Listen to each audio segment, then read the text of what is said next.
ସମସ୍ତଙ୍କୁ ADS knowledge ପଏଣ୍ଟରେ ସ୍ୱାଗତ ସହ ମୁଁ ଆପଣଙ୍କର ପ୍ରିୟ ଡିକେ ସାର୍। ଦେଖନ୍ତୁ ପିଲାମାନେ, ଆଜି 25/4/2026 ସିବିଟି ମୋଡ଼ରେ ହୋଇଥିବା ଫରେଷ୍ଟର, ଫରେଷ୍ଟ ଗାର୍ଡ଼ ଏବଂ ଏକ୍ସାଇଜ୍ କନେଷ୍ଟବଳର ସେକେଣ୍ଡ ଆଣ୍ଡ ଥାର୍ଡ଼ ସିଫ୍ଟକୁ ଆମେ ଆନାଲିସିସ୍ କରିବା। ଆନାଲିସିସ୍ କରିବା ପୂର୍ବରୁ ଯେଉଁମାନେ ନୂଆ କରିକି ଆସିଛନ୍ତି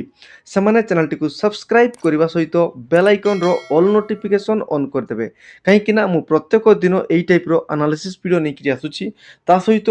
all job related notification knowledgeable video ମଧ୍ୟ এই ଚ୍ୟାନେଲ୍ ମାଧ୍ୟମରେ ପ୍ରୋଭାଇଡ଼ କରିଥାଏ। ତେଣୁକରି ମୁଁ ଯେମିତି ଭିଡ଼ିଓ ଛାଡ଼ିବି ସେମିତି ଆପଣମାନଙ୍କର ମୋବାଇଲକୁ ନୋଟିଫିକେସନ୍ଟିଏ ଚାଲିଯିବ ପିଲାମାନେ। ଆରାମସେ ଭିଡ଼ିଓ ଦେଖିବେ, କିଛି ଅସୁବିଧା ହେବ ନାହିଁ ପିଲାମାନେ, ଡରିବାର କିଛି ନାହିଁ ହେଲା। ଚାଲନ୍ତୁ ବିଳମ୍ବ ନ କରି ଆରମ୍ଭ କରିବା। ଓକେ, ଆସନ୍ତୁ ପିଲାମାନେ, ଆଜି ଆମେ ଆଲୋଚନା କରିବା ନମ୍ବର 1 ପ୍ରଶ୍ନ। ନମ୍ବର 1 ପ୍ରଶ୍ନ କ'ଣ କହୁଛି ନା, which gas is responsible for acid rain. ତା ମାନେ ଅମ୍ଳ ବର୍ଷା ପାଇଁ କେଉଁ ଗ୍ୟାସ୍ ଗୁଡ଼ିକ ମୁଖ୍ୟତଃ ଦାୟୀ? ଦେଖନ୍ତୁ, ଦୁଇଟି ଗ୍ୟାସ୍ ରହିଛି, ଗୋଟେ ରହିଛି ନାଇଟ୍ରୋଜେନ୍ ଆଉ ଗୋଟେ ହେଉଛି ସଲଫର। ମନେ ରଖିବେ ପିଲାମାନେ, ନାଇଟ୍ରୋଜେନ୍ରୁ ଆମର ନାଇଟ୍ରିକ୍ ଏସିଡ୍ ଆଉ ସଲଫରରୁ ଆପଣମାନଙ୍କର ସଲଫୁରିକ୍ ଏସିଡ୍, ଏ ଦୁଇଟା ଏସିଡ୍ ଆପଣମାନଙ୍କର କ୍ରିଏଟ୍ ହୋଇଥାଏ ବାୟୁମଣ୍ଡଳରେ। ତା ସହିତ ୱାଟରର ଭେପର ମାନେ ଜଳ କଣା ମିଶିକିରି କ'ଣ ହେଇଥାଏ ନା ଭୂପୃଷ୍ଠକୁ ପଡ଼ିଥାଏ। ଆଉ ଭୂପୃଷ୍ଠକୁ ପଡ଼ିଲା ମାନେ ତାର ଅମ୍ଳର ଭ୍ୟାଲୁ ବହୁତ ଅଧିକା ରହିଥାଏ ବା ତାକୁ ଆମେ ଏସିଡିଟି ବୋଲିକରି କହିଥାଉ। ତେଣୁକରି ସେଇ ଯେଉଁ ଏସିଡ୍ର ରେନ୍ଟିଏ ହେଉଥିବାରୁ ତାକୁ ଏସିଡ୍ ରେନ୍ କହିଥାନ୍ତି ବା ଅମ୍ଳବୃଷ୍ଟି କହିଥାନ୍ତି। ଆଉ ସେଇ ଏସିଡ୍ ରେନ୍ର ପିଏଚ୍ ମାନେ ପ୍ରଥମେ ପିଲାମାନେ ଜାଣନ୍ତୁ, ପିଏଚ୍ର ମାନେ ହେଉଛି potential of hydrogen ion concentration. ତା ମାନେ ଗୋଟେ ଜିନିଷର ବା ଗୋଟେ ଦ୍ରବ୍ୟର ତାର ଅମ୍ଳତ୍ୱ କେତେ ଆଉ କ୍ଷାର କେତେ ରହିଛି ବୋଲିକି ଜଣାପଡ଼େ। ୟାର ଗୋଟେ ସ୍କେଲ୍ ରହିଛି, ସେଇ ସ୍କେଲ୍ର ରିଡ଼ିଂ ହେଉଛି 0ରୁ 14 ଆଉ 7 ହେଉଛି ୟାର ନ୍ୟୁଟ୍ରାଲ୍ ହେଲା। ତା ମାନେ ୱାଟରଟା ହେଉଛି ନ୍ୟୁଟ୍ରାଲ୍ 7 ରହିଲା, ତାହେଲେ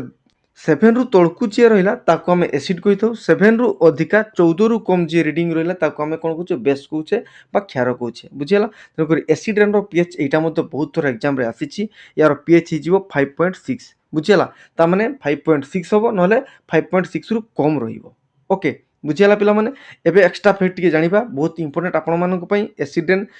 ଯେଉଁଟାକି ଆମର ଏନଭାରମେଣ୍ଟ ଟପିକକୁ ଆମେ ରିଲେଟ୍ କରିକିରି ତାକୁ ପଢ଼ିପାରିବା। ଏସିଡ୍ ରେନ୍ ଆମର ମୁଖ୍ୟତଃ ଗୋଟେ ଟର୍ମ, ଯେଉଁ ଶବ୍ଦ କି ଆମର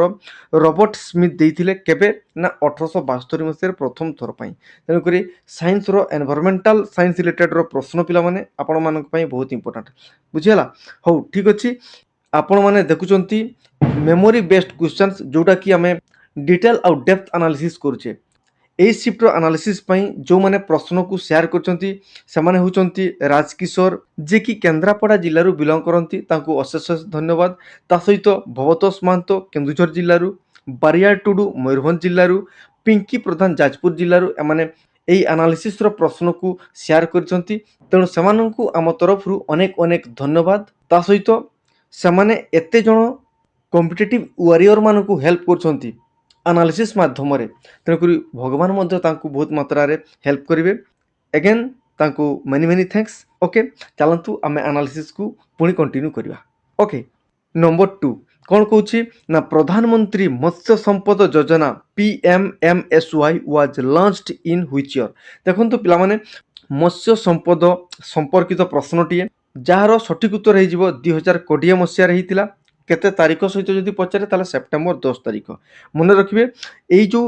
ପ୍ରଧାନମନ୍ତ୍ରୀ ମତ୍ସ୍ୟ ସମ୍ପଦ ଯୋଜନା ବା ଅଭିଯାନ, ସେଇଟାକୁ ପ୍ରଧାନମନ୍ତ୍ରୀ ୟାକୁ ଉଦ୍ଘାଟନ କରିଥିଲେ। କେଉଁ ଡିପାର୍ଟମେଣ୍ଟ ଅଣ୍ଡରରେ ଆସେ, ତାହେଲେ ମିନିଷ୍ଟ୍ରି ଅଫ୍ ଫିସାରିଜ୍ ତା ଅଣ୍ଡରରେ ଆସିଥାଏ ବା ଡିପାର୍ଟମେଣ୍ଟ ଅଫ୍ ଫିସାରିଜ୍ ତା ଅଣ୍ଡରରେ ଆସିଥାଏ। ଦେଖନ୍ତୁ, এইটা ଆମର କେଉଁ ରିଭଲ୍ୟୁସନ୍ ବିଷୟରେ ଆସିବ ସେଇଟା ମଧ୍ୟ ପ୍ରଶ୍ନ ଆସେ। ତେଣୁକରି ୟାକୁ ବ୍ଲୁ ରିଭଲ୍ୟୁସନ୍ ସହିତ ଆମେ କନେକ୍ଟ କରିପାରିବା, ଯେମିତିକା black revolution, white revolution, golden revolution, ସେଗୁଡ଼ାକୁ ମଧ୍ୟ ଟିକେ ଦେଖିନେବେ ପିଲାମାନେ, କାହିଁକିନା ସେ ରିଲେଟେଡ୍ର ପ୍ରଶ୍ନ ଆସୁଛି ମାନେ ନେକ୍ସଟ ସିଫ୍ଟରେ ନିଶ୍ଚୟ ସେଇ ଟାଇପ୍ର ପ୍ରଶ୍ନ ଆସିବ। ଓକେ, ଦେଖନ୍ତୁ, এই ସ୍କିମ୍ଟି ଆମର 100% ସେଣ୍ଟ୍ରାଲ ଗଭର୍ଣ୍ଣମେଣ୍ଟ ଟଙ୍କା ଦେଇଥାଏ। ତାମାନେ এই ସ୍କିମ୍ଟିକୁ ଆମେ କ'ଣ କହିପାରିବା ନା, ସେଣ୍ଟ୍ରାଲ ସେକ୍ଟର ସ୍କିମ୍ ବୋଲିକରି କହିପାରିବା। ଓକେ, କାହିଁକି এই ପ୍ରଶ୍ନଟି ଆସିଛି, କାହିଁକିନା ଏବେ ଏଇଟା ନ୍ୟୁଜ୍ରେ ରହିଥିଲା। କ'ଣ ପାଇଁ ନ୍ୟୁଜ୍ରେ ରହିଥିଲା ନା, ଭାରତ ସରକାର 2024-27ରେ ଆମର ବଜେଟ୍ରେ କ'ଣ କରୁଛନ୍ତି ନା 2500 କୋଟି ଟଙ୍କା ଆଲୋକେଟ୍ କରୁଛନ୍ତି। କେଉଁଥିପାଇଁ ନା, ଏହି ସ୍କିମ୍କୁ କ'ଣ କରିବା ପାଇଁ ନା, ଏନହାନ୍ସ କରିବା ପାଇଁ, ମାନେ ମତ୍ସ୍ୟର ପ୍ରଡକ୍ସନକୁ ବୃଦ୍ଧି କରିବା ପାଇଁ ଏହି ସ୍କିମ୍କୁ ପୁଣି ଆଉ ଥରେ କ'ଣ କରୁଛନ୍ତି ନା ବଜେଟ୍ ଆଲୋକେଟ୍ କରିଛନ୍ତି। ବୁଝିହେଲା ପିଲାମାନେ, ପୁରା କ୍ଲିଅର। ଚାଲନ୍ତୁ ଏହି ପରୀକ୍ଷା ଆନାଲିସିସ୍ କରିବା ଆଉ ପରବର୍ତ୍ତୀ ପ୍ରଶ୍ନକୁ ଯିବା। आसतु एबे number 3 what is the blood pressure of a normal human साधारण व्यक्तिर रक्तचाप केते ब्लड प्रेशर रक्तचाप केते पिला माने आपण माने समस्त जानिछंती 120/80 mmHg mmHg माने कोन किछि न पिला माने एटा होची तार यूनिट माने मिलीमीटर्स ऑफ मर्क्यूरी मर्क्यूरी माने जानिछंती गोटे धातु जोटा कि तरल पदार्थ रही थाई हला 120 होची हमर सिस्टोलिक प्रेशर और 80 होची डायस्टोलिक प्रेशर ता माने जदि जणे व्यक्तिर रक्तचाप जदि उच्च हो जाए अधिका हो जाए ताको आमे कोन कहिथाउ ना हाइपरटेंशन कहिथाउ जदि कम हेई थाए ताले ताको कोन कहिथांती ना हाइपोटेंशन कहिथांती बुझिला तेणु करी 120 जदि अधिका हो गला ताले हाइपरटेंशन जदि 80 रु जदि कम हो गला ताले हाइपोटेंशन क्लियर पिला माने हला तेणु करी सिस्टोलिक प्रेशर और डायस्टोलिक प्रेशर मध्य जानि रखंतु ता सहित आगामी एग्जाम मानकरे बहुत इंपोर्टेंट ए प्रश्न रही जाय पिला माने मने रखंतु रक्तचाप को हमर स्पिग्मोमानोमीटर द्वारा मापा जाय हला स्पिग्मोमानोमीटर मने पडुछ पिला माने तेणु करी एई सब प्रश्न को नोट करंतु आगामी परीक्षा पई आपण मानकर आरआई ओडिसा पुलिस बा जे कोनोसी आपनकर एग्जाम रो जीके सेक्शन रे निश्चय नो डाउट आपण मानकर स्ट्रांग हे जिवो हला देन देखिबा number 4 what is the mass number of 8 protons 8 neutrons and 8 electrons देखंतु गोटे एलिमेंट रो मास केमिति कटा जाए देखंतु मास माने गोटे एलिमेंट रो सेंटर रे कोन रही थाए ना न्यूक्लियस रही थाए से न्यूक्लियस भीतर हमर प्रोटॉन रही थाए और न्यूट्रॉन रही थाए आपण माने समस्त छोट थिला बेले पढिथिबे ताले प्रोटॉन और न्यूट्रॉन को जदि हम मिसेई दबा ताले सेही एलिमेंट रो हम मास पाई जिबा बुझि पाले ना पिला माने ताले सेही एटम रो हम मास पाई जिबा ताले मास माने कोन ना proton plus neutron is equal to mass ताले प्रोटॉन केते रहिछि हमर ना जते भी प्रोटॉन रहिथिबो इलेक्ट्रॉन मध्य सेतिक ही रही थाए तेणुकर प्रोटॉन एथिरे केतोटी अछि 8टी न्यूट्रॉन केते 8टी ताले मास केते हिजबो 8 + 8 = 16 सरी गला बुझियाला तेणुकर डिफरेंट एलिमेंट रो आपण मानकर मास गुडा को मने रखंतु मु किछि इंपोर्टेंट मास गुडा को कहि रखुछि ऑक्सीजन रो होछि 16 हला सोडियम रो होछि 23 क्लोरीन रो होछि 35.5 फ्लोरीन रो होछि 19 मन रखतांतु पिला माने केमिति कढा जाउछि मु आपण मानु कहिली पूर्व क्लास रे मधो याकु मु एनालिसिस करथिली सेही एक्स्ट्रा फैक्ट रु देखंतु प्रश्न गुडी को केमिति का आसुछि से आको पाखरे प्रश्न सब पचारुछि हला ताकू मन रखिबे केमिति कढा जाउछि आउ को एक्स्ट्रा फैक्ट ताकू मधो नोट करंतु ओके आसंतु परवर्ती प्रश्न देखिबा number 5 which of the following countries is are share border with Red Sea पिला माने एई प्रश्नटी आपण मानकर स्टेटमेंट रिलेटेड रो पडिथिला ता माने इथिरे विभिन्न प्रकार कंट्री सब रहिथिला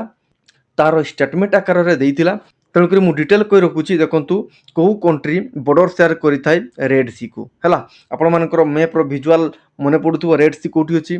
ताले जिबुती रहिला इजिप्ट रहिला इरिट्रिया रहिला इजराइल रहिला जॉर्डन रहिला सऊदी अरब रहिला सोमालिया सुडान येमेन एमाने होचंती हमर रेड सी को लागि थिबा कंट्री रो ना माने को देश रेड सी को लागि रहिछि एटा प्रश्न रे आपण मानकर पचाइथिला तेणुकर डिटेल कहितली आगामी शिफ्ट जदि आपण मानकर पडे निश्चय या भितर ही आसीबो एक्स्ट्रा फैक्ट जानि रखंतु अन्यान्य एग्जाम पई किबा एई एग्जाम रो अन्य शिफ्ट पई कोन कहिबो देखंतु रेड सी तो पडिथिला व्हाइट सी जदि पचारे ताले आंसर हिजबो रूसिया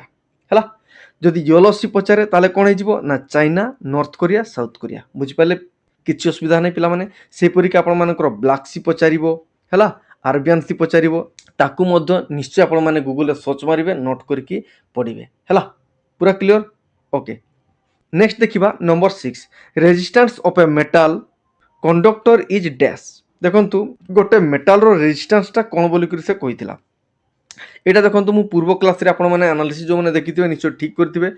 जो क्वेश्चन को मु एनालिसिस करथिली तार एक्स्ट्रा फैक्टर ही ए प्रश्नटी आसीची आपण माने निश्चय देखि नेबे हला कोन कहूची ना गोटे मेटल टाइ कोन करि थाए ना डायरेक्टली प्रोपोर्शनल करि थाए तार लेंथ सहित कोउथि पई ना तार रेजिस्टेंस पई ता माने सीधा सीधा कहिया पई गले गोटे मेटल रो रेजिस्टेंस कहा ऊपर डिपेंड करथाय ना लेंथ ऊपर डिपेंड करथाय केमिति जानिबा फार्मूला देखंतु कोन कहूची ना रेजिस्टेंस माने r is equal to rho into l by a माने resistance is directly proportional to length l and inversely proportional to area माने a बुझियाला पिला माने किछ असुविधा नै आ रोटा होची गुटा कांस्टेंट से छाडी दंतु हला नकरी आगामी परीक्षा रे कोन पचारिबो ना रेजिस्टेंस टी हमर इनवर्सली प्रोपोर्शनल का सहित होई थाए ना एरिया सहित क्लियर पूरा क्लियर हो आउ एक्स्ट्रा फैक्ट जानिबा ना रेजिस्टेंस रो यूनिट कोन रेजिस्टेंस रो यूनिट होची ओम मन रखिले आ ओम रो सिंबल मते देखि रखंतु केमिति का रही थाए हला पूरा क्लियर हे जे पिला माने किछ असुविधा नै निश्चय किछ ना किछ सिखि कि जिवे नो डाउट ओके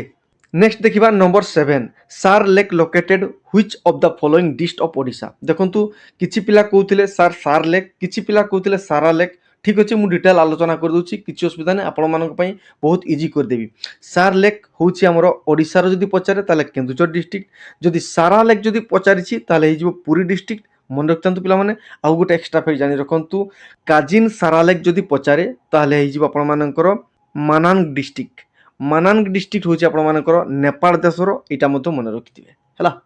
पूरा क्लियर पिला माने हो किसी असुविधा हेनी नेक्स्ट देखा नंबर 8 नंबर को कौन कौन which type of soil cover the largest area of Odisha पिला माने मु पूर्वरु ओडिशार सॉइल टेक्सचर ओडिशार soil types India soil types analysis करथिली सेही एनालिसिस रु ही देखंतु एई 8 नंबर प्रश्नटी आछि ओडिशार जो सॉइल रहिछि सेथिरे सर्वमोट बा मैक्सिमम हमर सॉइल देखा जाय से होछि रेड सॉइल ओके पूरा क्लियर एटा थिला यार आंसर जदि आगामी शिफ्ट आपण मानक पचारिबो कहिबो इंडिया रे सबुटर अधिका को प्रकार रो माटी देखा जाय बा सॉइल देखा जाय सेटा होछि एलुवियल सॉइल हला आ मन रखंतु ब्लैक सॉइल को रेगुर सॉइल कहा जाय बा ताको कृष्ण कार्पास मध्ये कहा जाय से विषय मु आलोचना करथिली त वीडियो लेंथी करू नै से पुराना वीडियो को निश्चय आपण माने प्लेलिस्ट देखि विजिट करि नेबे हला पूरा क्लियर चलंतु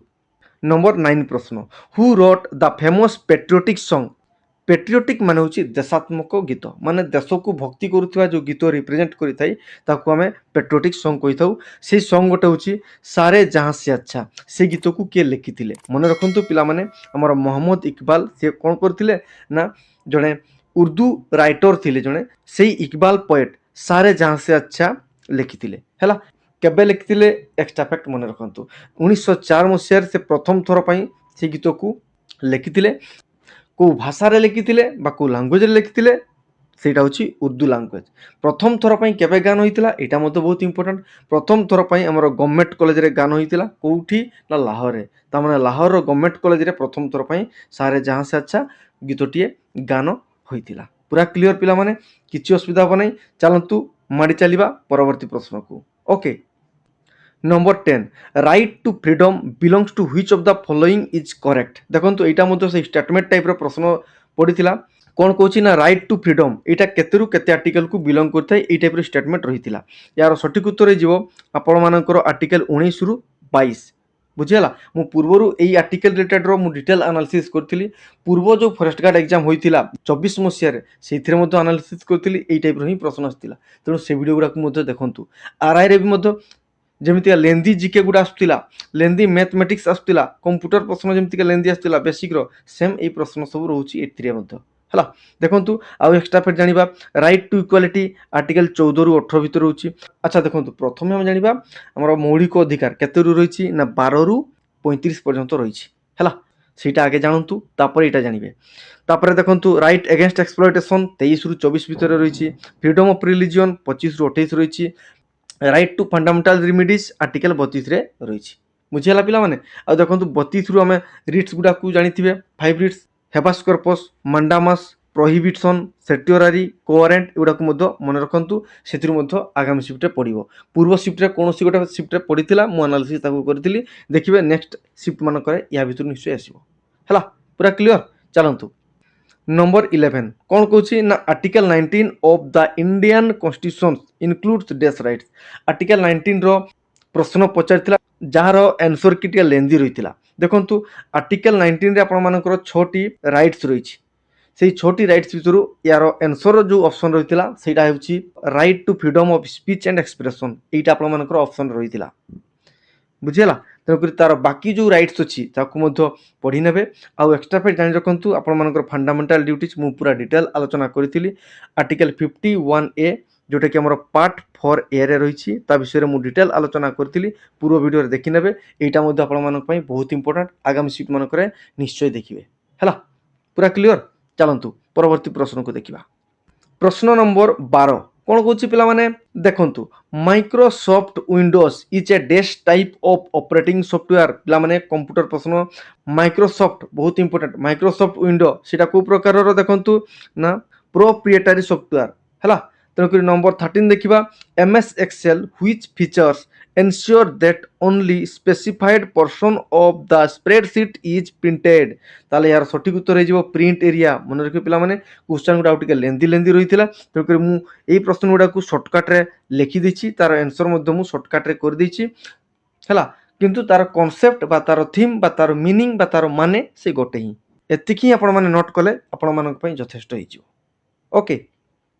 या पर देखिबा नंबर 14 को माडी चलीबा नंबर 14 कोन कहूची ना which tab holds the line spacing option देखंतु लाइन स्पेसिंग ऑप्शन के दैथाय ना होम टैब दैथाय मन रखिए पिला माने हला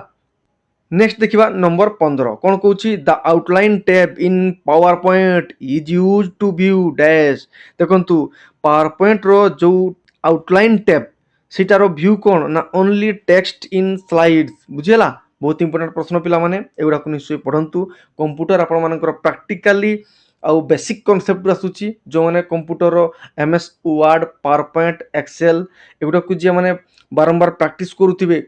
खोली खोली कि टिके देखुथिबे ताहले निश्चय सेगुडा को टैब गुडा को बा तार फीचर्स गुडा को जानंतु काहे कि ना से भितरु प्रश्न सब आसुची ओके एबे देखिबा number 16 in MS PowerPoint if you insert a video file in MS presentation then what will happen कोन हे जिवो ताले वीडियोटी कोन हे जिवो ना स्टार्ट्स ऑटोमेटिकली आपे आपे वीडियोटी चलिवो हला तेनकरी कंप्यूटर आपण मानकर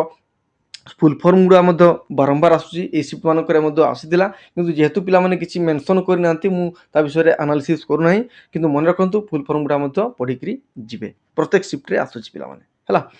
से परीक्षा ओडिया सेक्शन को दिबा ओडिया रे प्रत्येक शिफ्ट रे विपरीत शब्द आसुची गोटे शिफ्ट रे प्रति शब्द आस्तिला गोटे शिफ्ट रे आसी नथिला अनुच्छेद प्रत्येक शिफ्ट रे आपण मानकर 5टी प्रश्न आसुची दशमर प्रश्न आसीथिला गोटे शिफ्ट रे गोटे रे तद्भवर आस्तिला हला रूढी दुईटा जाक शिफ्ट रे रहिथिला पिला माने तेणु ताकू निश्चय पढ़ंतु शून्य स्थान पूरण कर प्रत्येक शिफ्ट रे दुईटी लेखा आसुची ए शिफ्ट गुडारे मध्य आसीथिला देन आमे देखिबा इंग्लिश सेक्शन को इंग्लिश रे गोटे शिफ्ट रे पडिथिला ब्रेवेरी रो सिनोनिम्स यार सठिक उत्तर हेजिबो करेज किछि पिला कहउथिले सर करेज आसीनी आसीछि आपण मानकर प्लक ठीक अछि किछि नु मु सेउडा लिखि दै सब करेज हेबो भेलोर हेबो प्लक हेबो ता सहित अन्यान्य रहिछि ब्रेवेरी माने जानि रखंतु या माने होछि साहसिकता हला देन हमर 19 नंबर देखिबा 19 नंबर पडिथिला लाभरेज लाभरेज रो एंटोनिम्स पचारिथिला तार एंटोनिम्स हे जिवो इन्फीरियोरिटी जोटा कि हमर ऑप्शन रे मध्य रहिथिला हला तो प्रत्येक शिफ्ट रे एंटोनिम्स दुईटी सिनोनिम्स को शिफ्ट रे गोटे रहउची को शिफ्ट रे सिनोनिम्स दुईटा रहउची आ एंटोनिम्स गोटे रखिछि हला तो कर एई टाइप रो प्रश्न सब रहउची इडियम फ्रेज प्रत्येक शिफ्ट रे रहिछि पिला माने एई शिफ्ट मध्य रहिथिला गोटे पिला माने मेंशन करथिले टू बाइट द बुलेट এই প্রশ্নটি পড়িছিলা ইডিয়ম ফ্রেজর ইয়ার आंसर হয়ে যাব to be brave in difficult situation মানে ডিফিকল্ট সিচুয়েশন রে जो माने साहसिकता देखिथांती सेमानक पई कोन इडियम फ्रेज बा कोन रूढी यूज करा जाय जानिछंती ना टू बाइट द बुलेट त माने से बुलेट को मधो कामुडी थाई माने से केते डिफिकल्ट सिचुएशन रे से निज को सर्वाइव करि पारुछि हला देन आपण मानकर इंग्लिश रो एरर डिटेक्शन प्रत्येक शिफ्ट रे पडुछि हला PQRS गोटे शिफ्ट रे पडिथिला पिला माने एक्टिव वॉइस पैसिव वॉइस प्रत्येक शिफ्ट रे आसुछि डायरेक्ट स्पीच इनडायरेक्ट स्पीच प्रत्येक शिफ्ट रे आसुछि गोटे गोटे लेखा हला पैसेज प्रत्येक शिफ्ट रे पिला माने 5टी प्रश्न आसुछि ता सहित आपण मानकर इंग्लिश टू ओडिया आ ओडिया टू इंग्लिश ट्रांसलेशन मते प्रत्येक शिफ्ट रे गोटे गोटे लेखा देखिबा को हमें पाइछे बुझी हला पिला माने तेन करी मु एई सब इंग्लिश रो जीके रो कंप्यूटर एनालिसिस कली से टॉपिक गुडा को निश्चय पढ़ंतु बा से टॉपिक गुडा को भलो भाबरे आपण माने रिवीजन करी करी एग्जाम हॉल को जानतु हला देन हमें एबे आलोचना करिबा मैथमेटिक्स को मैथमेटिक्स कोन कहूची देखंतु इंपोर्टेंट गोटे प्रश्न आसीथिला लिनियर इक्वेशन माने गोटे लिनियर इक्वेशन थिला ताकू सॉल्व करिया पई पडिथिला तनको सेई टाइप रो प्रश्न मध्ये आसीथिला गोटे शिफ्ट रे आ गोटे शिफ्ट रे क्वाड्रेटिक इक्वेशन रो प्रश्न आसीथिला पिला माने हला तनको ताकू मध्ये देखि नेबे आ गोटे शिफ्ट रे पडिथिला मोड रो वैल्यू काढिया पई पचारिथिला मोड किछि नो हाईएस्ट फ्रीक्वेंसी जोटा होची से होची मोड हला आ गोटे शिफ्ट रे आपण मानकर मीन मीडियन मोड पचारिथिला माने तारो रिलेशन पचारिथिला हला आ दीटा जाक शिफ्ट रे आपण मानकर प्रॉफिट लॉस रो गोटे गोटे प्रश्न पडिथिला गोटे शिफ्ट रे आपण मानकर एंगल ऑफ फिगर माने गोटे फिगर देइथिला तारो एंगल काढिया पई पडिथिला माने ज्योमेट्री रो प्रश्न आ गोटे शिफ्ट रे आपण मानकर एक्स वाई देकरी डिग्री को काढिया पई पचारिथिला हला आ दीटा जाक शिफ्ट रे रेशियो रो प्रश्न आस्तिला गोटे शिफ्ट रे ट्रिगोनोमेट्री आस्तिला आ गोटे शिफ्ट रो ट्रिगोनोमेट्री आसी नथिला बोली किछि पिला मेंशन करथिले ବୁଝିହେଲା। ତେଣୁକରି ଇଏ ଥିଲା ଆମର ମ୍ୟାଥମେଟିକ୍ସ ସେକ୍ସନ୍। ୟାକୁ ଭଲ ଭାବରେ ପଢ଼ନ୍ତୁ, ଫର୍ମୁଲା ପ୍ରାକ୍ଟିସ୍ କରନ୍ତୁ ଆଉ ପ୍ରତ୍ୟେକ ଦିନ ଏଇ ଟାଇପ୍ର ଆନାଲିସିସ୍ ଦେଖନ୍ତୁ। ଯେଉଁମାନେ ଏକ୍ଜାମ୍ ହଲ୍କୁ ଯାଉଛନ୍ତି ଆସିଲା ପରେ ନିଶ୍ଚୟ ମୋର Telegram group D K sir Odisha ସେଇଥିରେ ଜଏନ୍ ହେଇଯିବେ ଆଉ ସିଧାସଳଖ ଆପଣମାନଙ୍କର मेमोरी बेस्ड क्वेश्चन को शेयर करेंगे जद्वारा कि आम आउ अधिक एनालिसिस करवा जो कॉम्पिटिटिव वारियर मैंने अच्छा आउ अधिक हेल्प कर तेणुक आपण मैंने साहाय्य आग को बढ़ंतु आसतु प्रत्येक दिन एनालिसिस देखंतु पीडीएफ ओरिडीएफ नहीं मोर Telegram channel ADS knowledge point से जॉइन करेंगे डिस्क्रिप्शन बॉक्स रही किसी असुविधा हम ना पे नुआ करके आसते चैनल टी सब्सक्राइब करेंगे वीडियो को लाइक करेंगे सांग मान निकट को निश्चय शेयर करेंगे आ मतामत देवाक जम्मा भूलिबेनी। धन्यवाद।